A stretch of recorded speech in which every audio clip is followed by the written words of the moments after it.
Kenapa pusat pemerintahan mesti Masjidil Aqsa?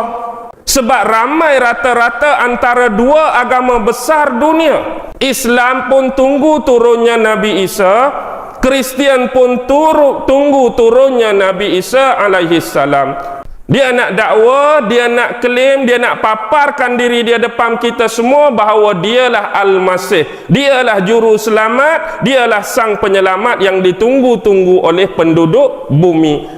Maka dengan itu dia terpaksa mengambil perkiraan yang cukup mudah menempatkan diri dia di Baitul Maqdis. Kerana pusat pemerintahan Nabi Isa kelak adalah berpusat di Baitul Maqdis. Dan inilah rancangannya yang paling besar selepas kejatuhan kerajaan Turki Osmaniyah. Dia mula merancang pelan-pelan tentatif-tentatif dan draft tertentu untuk merampas bumi Palestin dan dinamakan sebagai Israel. Kenapa dia nak sangat bumi Palestin? Kerana di situ adanya Masjidil Aqsa.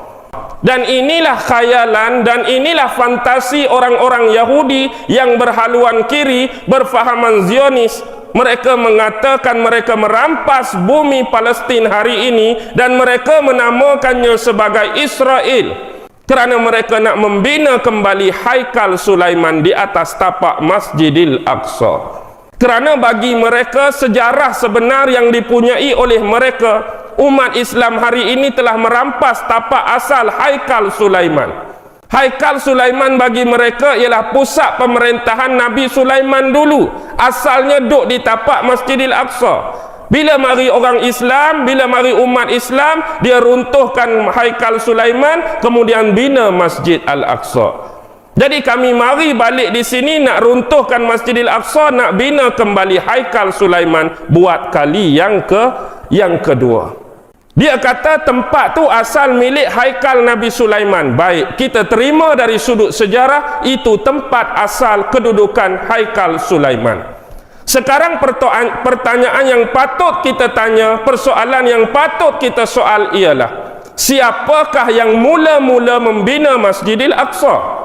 Bahkan ini disebut asas pembinaan dalam Taurat, asas pembinaan dalam Injil sekalipun, yang membina Masjidil Aqsa ialah Nabi Allah, Rasul Allah yang namanya Yaqub alaihi salam. Nabi Yaqub lah yang mula-mula mendirikan asas-asas binaan Masjidil Aqsa.